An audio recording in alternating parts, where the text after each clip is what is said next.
I wish I could erase him from my life." No one expected those bitter words to come from Ron Howard, the man once hailed as the kindest director in Hollywood, a symbol of calmness and professionalism.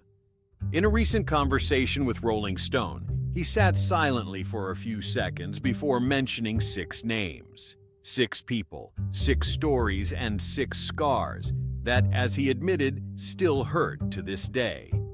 Behind his gentle smile and Oscar-winning films lies a chain of behind-the-scenes dramas. One person caused his movie to be banned in several countries. One legend provoked an official protest from the Vatican, and another even forced him to cover up improper behavior toward a female co-star. So, who are these people? And among them, who truly made Ron Howard utter words that no one ever thought would come from him? 1. Vince Vaughn. The 6 words that sent Hollywood into an uproar.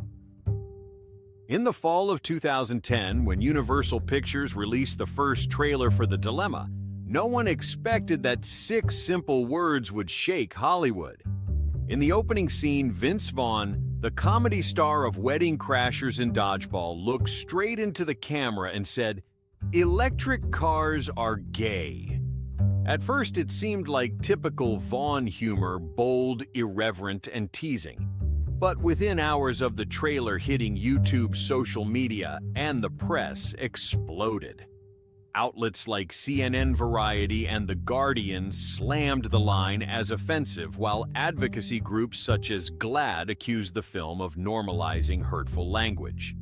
On Anderson Cooper 360 Together October 8, 2010, the veteran journalist said, "When people use words like that for laughs, kids out there think it's okay." His statement turned a simple movie promo into a national debate about the limits of comedy and responsibility in speech. Within 4 days, Universal pulled the trailer, and all eyes turned to Ron Howard, the film's director and co-producer. At the time, he was in Chicago, deep in post-production, bombarded by calls from the studio journalists and PR lawyers. Los Angeles Times columnist Patrick Goldstein wrote an article titled "What Should Ron Howard Do About Vince Vaughn's Line?" Framing his dilemma, starkly cut the line to be appropriate or keep it to defend creative freedom. A week later, instead of staying silent, Howard penned a long, open letter for the Los Angeles Times, the Big Picture column. He explained that Vaughn's character, Ronnie, was someone who speaks, first thinks later, and the line reflected that truthfully. Entertainment Weekly and The Guardian praised the letter as a clever move balancing apology and artistic integrity, but the public didn't see it that way. In the following days, morning shows like Good Morning America and The Today Show debated endlessly, should Ron Howard cut the line? The controversy snowballed. When CNN entertainment reporters caught Vaughn in Beverly Hills, he said tersely, "Comedy is where we laugh about our differences." Instead of cooling things down, the remark inflamed tensions as many felt he was dismissing the sensitivity of the time. Few knew that Vaughn already had a record of controversies. In 2001, he was arrested after a bar fight in Wilmington, North Carolina, while out with co-star Steve Buscemi, who was hospitalized. In 2006, his relationship with Jennifer Aniston ended publicly, and paparazzi harassment led to physical altercations. Within Hollywood, Vaughn was known as the quick-tempered comedian whose mouth moves faster than his mind. So when the line "electric cars are gay" appeared, people didn't just hear a character, they heard Vaughn himself, blunt, brash, and defiant. Ron Howard, on the other hand, was the model of composure and Oscar-winning director for A Beautiful Mind, respected for being balanced and scandal-free. Yet this time, he found himself between 2 fires, pressure from the studio media and advocacy groups on one side and his loyalty to creative freedom on the other. Variety critic Peter Bart wrote, "Howard is facing his greatest PR crisis since the Da Vinci Code." When The Dilemma hit theaters in January 2011, it grossed under $70 million, far below expectations. Critics on Rotten Tomatoes called it a clumsy, tone-deaf story. What people remembered wasn't the plot about two best friends, but the 6 words that shook Hollywood. The incident pushed Vince Vaughn out of the spotlight for nearly a year. He canceled interviews, dropped out of projects, and only returned in 2012 with The Watch. As for Ron Howard, he chose silence, mentioning the issue only once during a directing seminar at New York University, where he said softly, "Every controversy fades. What remains is the lesson about the line between freedom and respect."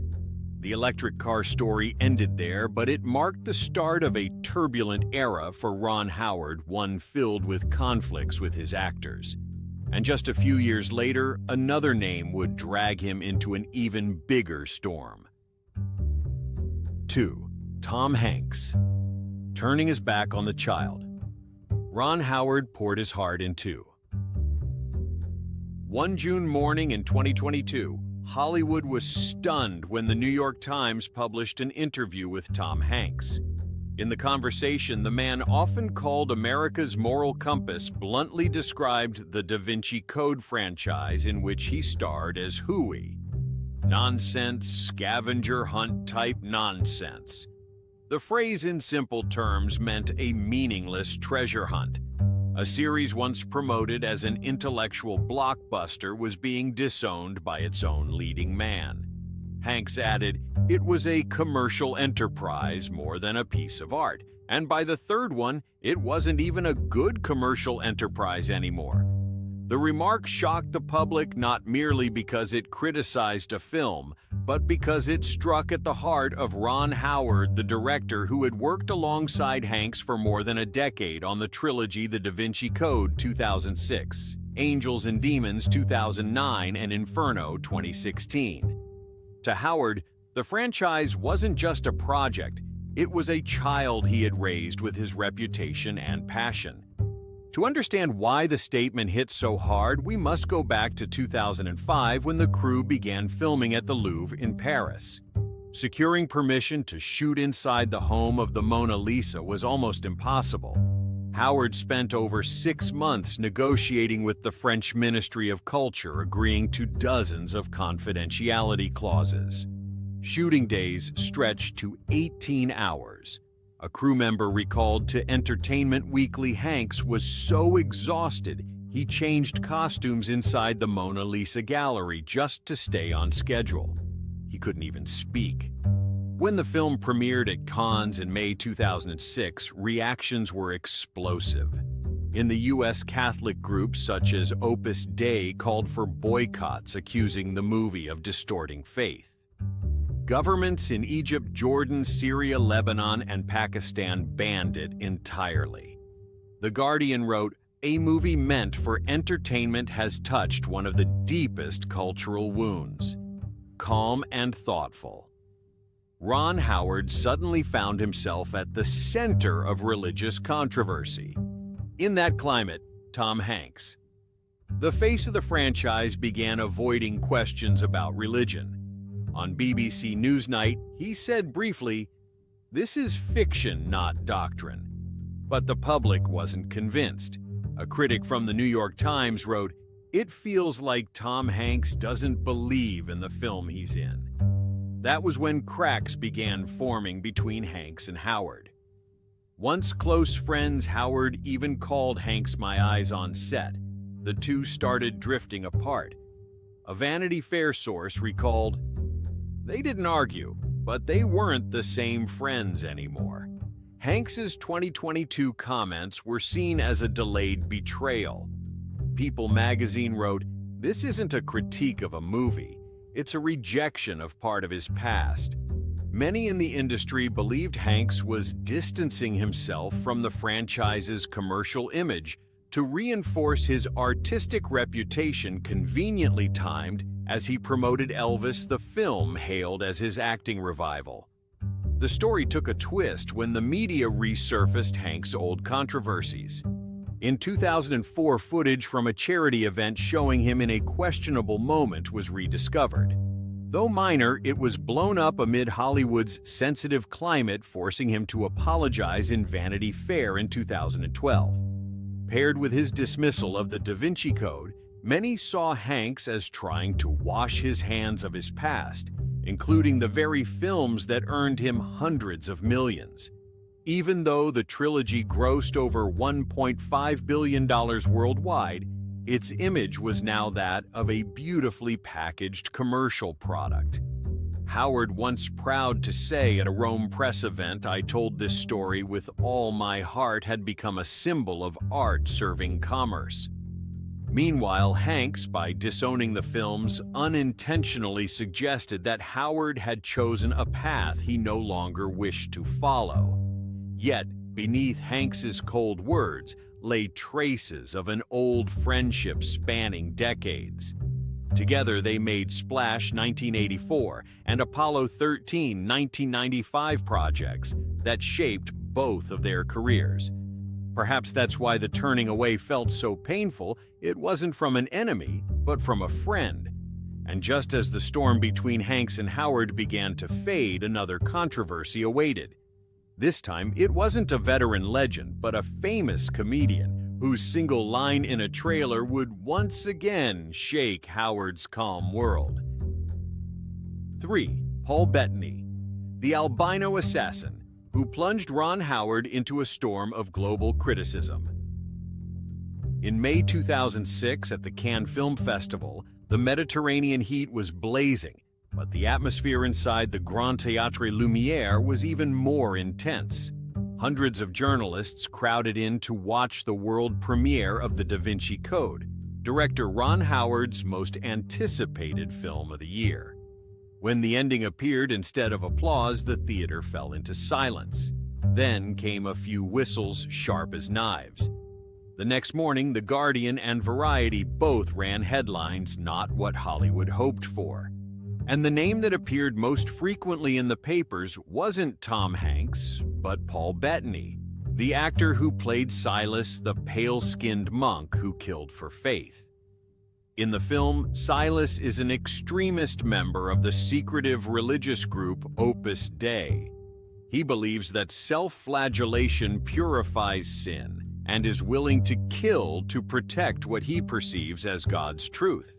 Paul Bettany's image, ghostly white skin, icy blue eyes, and bloodied lashes across his back, became one of the most haunting symbols of early 21st century cinema. Empire magazine wrote, "Silas isn't just a character, he's a visual obsession." Yet while audiences were captivated, the medical and religious communities reacted with outrage. Just days later, the National Organization for Albinism and Hypopigmentation, NOAA, issued an official statement condemning Columbia Pictures and Ron Howard for reinforcing ancient prejudices that portray people with albinism as monsters. The organization's president, Mike McGowan, told BBC News from The Matrix Reloaded to Cold Mountain Hollywood, keeps turning people with albinism into villains. The Da Vinci Code just extends that list. Major news outlets, CNN, International Reuters Television, and Sky News all picked up the story, turning it into a major debate about ethics in filmmaking. The storm intensified when the global Catholic Church got involved. In Manila, more than 5,000 believers gathered outside theaters holding signs reading "Stop the Blasphemy." In Egypt and Jordan, the film was completely banned. In India, the National Film Board demanded 15 minutes be cut. Even the Vatican issued a rare statement claiming the film hurt the faith of millions. On American TV talk shows like Larry King Live and Good Morning America continuously debated the line between creativity and religious offense. The New York Times described the Da Vinci Code as the most fiercely opposed film since The Last Temptation of Christ in 1988. As the controversy raged, Ron Howard held an emergency press conference in London. He explained Silas doesn't represent anyone, he's just a lost soul in his faith. But his clarification did little to help. The New Yorker's Anthony Lane wrote, "Silas is too vivid, too haunting, people forget he's fictional." Howard, once known for his calm demeanor and spotless reputation, suddenly found himself at the center of global backlash. Paul Bettany, then, in his early 30s, also faced immense pressure. He told BBC Radio 4 that every day of filming required 3 hours of makeup and that he performed his own flagellation scenes. "I was really bruised. The whipping scene left me sore for weeks," Bettany said half-jokingly, though few laughed. Online, he was labeled a man profiting from religious violence. Some extremist religious groups even sent threats to his London agency, forcing the actor to cancel interviews and withdraw from the public eye for 2 months. Adding irony to the drama, only a few years earlier, Ron Howard had been the one who helped Bettany rise to fame with A Beautiful Mind, 2001. The two were close, almost like brothers. Howard even once said, "I see in Paul a kind of pain and depth that few actors have." When the Da Vinci Code scandal erupted, Howard immediately defended his friend. On CNN's Larry King Live, he stated, Paul was just doing his job as an actor. He made Silas terrifyingly real. But that defense only dragged Howard further into the controversy. While tensions mounted, tabloids stirred the pot by digging into Bettany's personal life. In 2003, he married Jennifer Connelly, his co-star from A Beautiful Mind. However, papers like Daily Mail and The Sun resurfaced old rumors suggesting their relationship began while Connelly was still involved with photographer David Dugan. Some even hinted that Howard favored Paul because of his affection for Connelly, an unfounded claim that nonetheless turned a professional scandal into a swirl of gossip. Despite the avalanche of criticism, the Da Vinci Code triumphed at the box office, earning over $760 million worldwide. But the financial victory came at a cost. Ron Howard's artistic reputation suffered deeply. Variety called it the most divisive film of Howard's career, while Entertainment Weekly quoted him saying, "I've never had to explain a film this much in my life."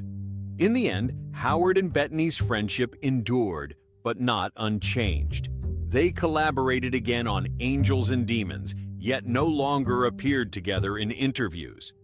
Bettany admitted, "I sometimes wonder if Ron ever regrets choosing me." That one sentence summed up the feelings of two men who had shared both the heights of success and the depths of public backlash. 4. Henry Winkler. When the Fonz left, Ron Howard, isolated on his own show. In the mid-1970s, American television was entering its golden age. Every Tuesday night, millions of families tuned in to watch Happy Days, a sitcom about the Cunningham family living in Milwaukee. At that time, Ron Howard was considered the show's cornerstone. He played Richie Cunningham, the kind-hearted, well-mannered young man who embodied the spirit of post-war American youth. But everything began to change after just a few seasons, when a supporting character appeared and quickly stole the spotlight, Henry Winkler, as the cocky mechanic Arthur Fonzie Fonzarelli. No one could have predicted that Fonzie, originally written as a light-hearted side character, would become a cultural phenomenon. From 1975 to 1977, Happy Days climbed straight to #1 in the Nielsen ratings, surpassing both MASH and All in the Family. Kids imitated Fonzie's slicked-back hairstyle. Young men across America wore leather jackets, put on biker gloves, and greeted each other with the trademark "A." Henry Winkler was invited onto The Tonight Show, starring Johnny Carson 3 times in a single year, and he appeared on the covers of Rolling Stone and TV Guide with the headline "The Coolest Man on TV." Meanwhile, Ron Howard, once the heart of Happy Days, began to fade from the spotlight. Reporters like Mary Murphy from the Los Angeles Times wrote candidly, "Fonzie owns the audience, and Richie is just a shadow." Behind the scenes, the atmosphere shifted dramatically. Every interview, every piece of promotion revolved around Winkler. Fans gathered at the Warner Brothers lot just to get the Fonz's autograph, while Howard, naturally quiet and reserved, started to withdraw.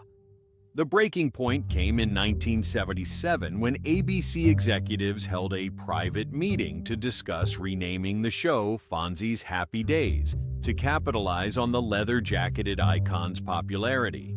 According to producer Gary Marshall's memoir, My Happy Days in Hollywood, when Ron heard the proposal, he stayed silent for a few seconds, then stood up and said only one line: "If they change the name, I'm leaving the show." The room went dead quiet. The idea was dropped, but from that moment, the atmosphere between the two stars was never the same. Crew members recalled that Ron started leaving the set immediately after filming, no longer staying for lunch or casual conversations. Meanwhile, Winkler's fame only grew. He signed endorsement deals, wrote a self-help book on Fonzie-style confidence, and was even invited to speak at Harvard University. Journalist Dave Itzkoff from the New York Times described Henry Winkler had stepped out of the screen and was living as his own character, a man unaware he was standing at the peak of television power. Rumors soon began to spread. Anonymous writers told Variety that Winkler often requested script adjustments to give Fonzie more screen time. In one case, an episode focused on Richie was shortened because Fonzie didn't have enough scenes. Winkler denied everything, but Ron Howard was clearly affected. A crew member told The Hollywood Reporter Ron never complained, but you could see him go quiet every time the audience cheered only for Fonzie when the director yelled, "Cut." This wasn't just a rivalry for fame. It was also a clash of personalities.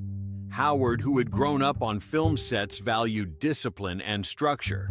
Winkler, by contrast, was energetic, impulsive, and loved spontaneity. Journalist Barbara Walters once said on air, Ron was like the big brother trying to keep order, while Henry was the younger sibling who just found a way to make the world cheer. Off-screen, Winkler's personal life also kept tabloids busy. In 1978, a gossip paper in Los Angeles claimed he had a close relationship with a guest actress, casting doubt on his marriage to Stacy Weitzman. Both quickly denied it, but the National Enquirer repeated the story for years. In contrast, Ron Howard had married his high school sweetheart, Cheryl Alley, and was expecting his first child. People magazine described them as Hollywood's model marriage, unintentionally reinforcing a contrast between the rebellious Fonzie and the wholesome Richie. By 1979, Winkler's fame began to plateau. Audiences were growing tired of the repetitive Fonzie persona, while Ron Howard quietly prepared for a career shift.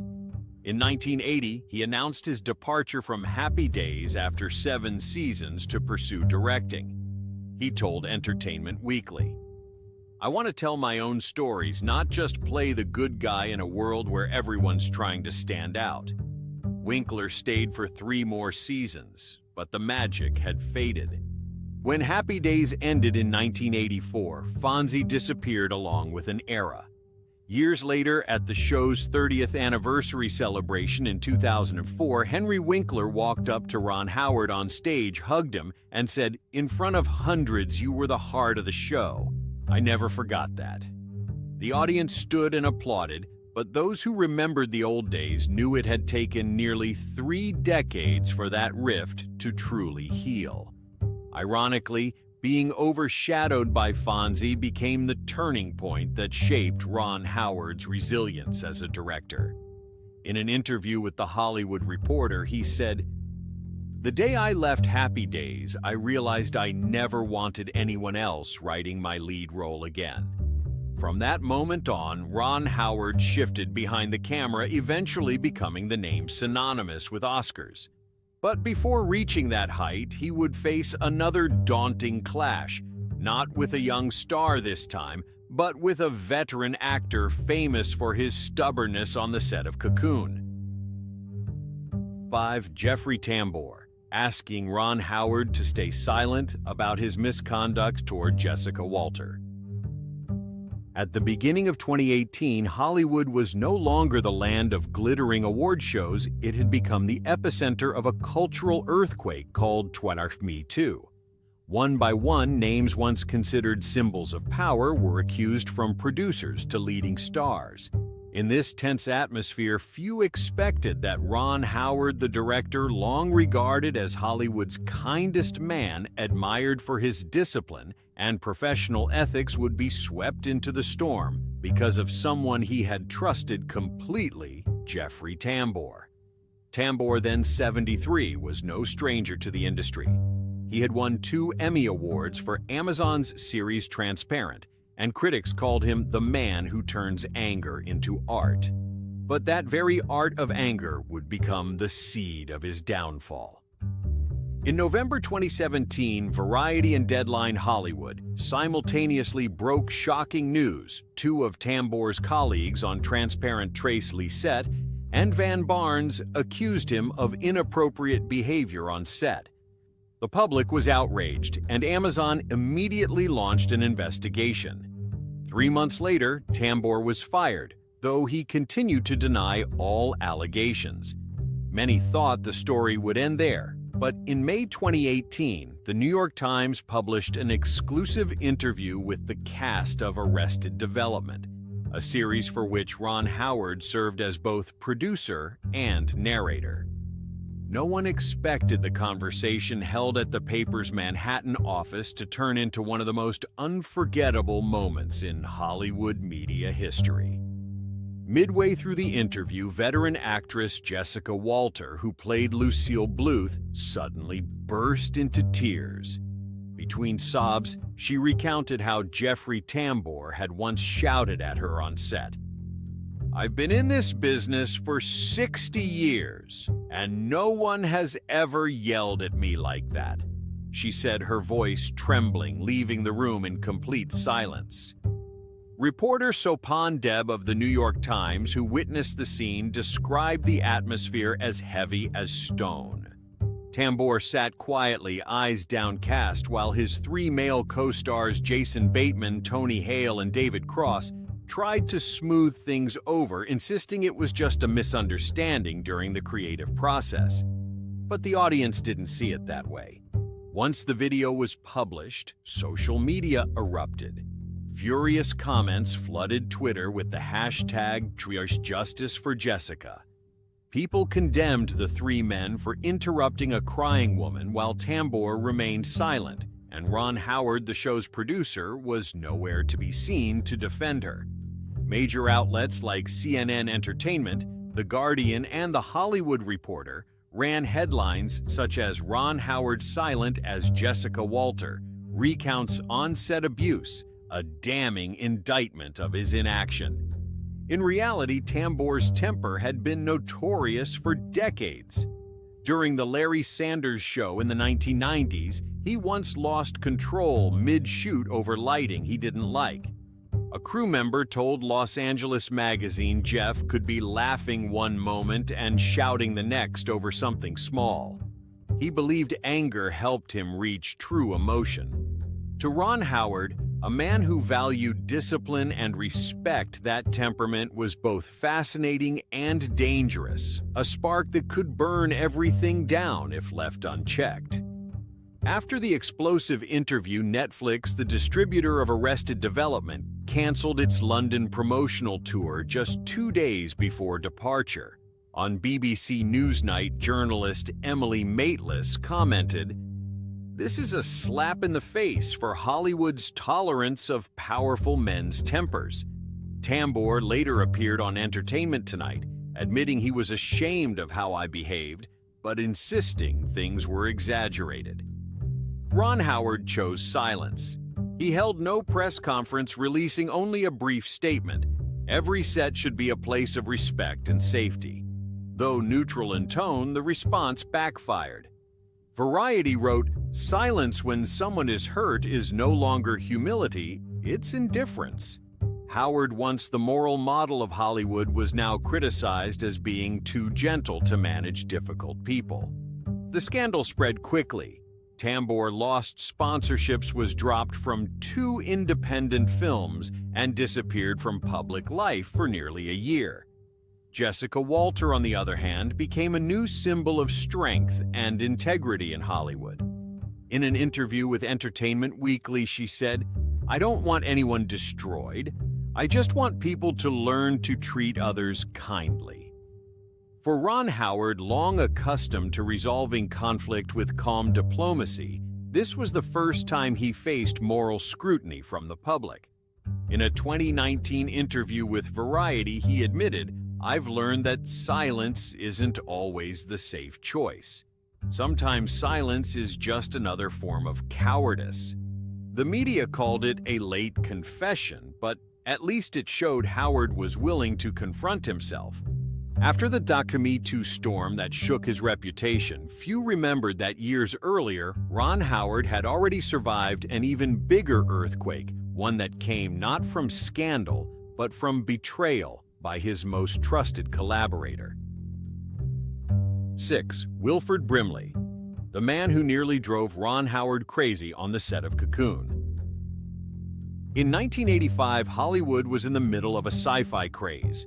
While everyone was obsessed with Back to the Future and the Goonies, a young director named Ron Howard, then just 31, decided to tell a gentle story about aging in Miracle's Cocoon. No one expected that this seemingly heartwarming film would become a silent battleground between Howard and Wilford Brimley, one of America's most strong-willed actors of the time. Brimley, in his early 50s, was a familiar face in American cinema, having co-starred in The Natural 1984 with Robert Redford. A former Marine who had worked on farms, managed horses, and served as a security guard, he carried the aura of a weathered man, blunt, principled, and unyielding. He had never formally studied acting, but audiences admired his rough-edged authenticity. By contrast, Ron Howard, fresh out of television, was a meticulous, well-trained young director who followed every line of the script. Their generational and stylistic differences led to inevitable friction. According to the Los Angeles Times, their first clash erupted during the very first week of filming in St. Petersburg, Florida. It happened during the scene where the elderly group discovers the rejuvenating pool, the film's emotional centerpiece. Howard instructed Brimley to express surprise and wonder as he felt youth return to his body. But Brimley, with his thick Southern accent, firmly refused. He argued, "An old man who's lived long enough won't be shocked by anything anymore. He just smiles and accepts it." Without waiting for approval, he dropped his lines, looked straight into the camera, and gave a faint smirk. That take cost nearly $200,000 to redo. Cinematographer Don Peterman later recalled, "Ron tried to stay calm, but Wilford didn't care. He said straight out, 'I'm not your puppet, Ron.'" Brimley's fiery temper was well known. He hated waiting, and once threw a coffee mug at the wall when a location was changed at the last minute. A production assistant told The Hollywood Reporter.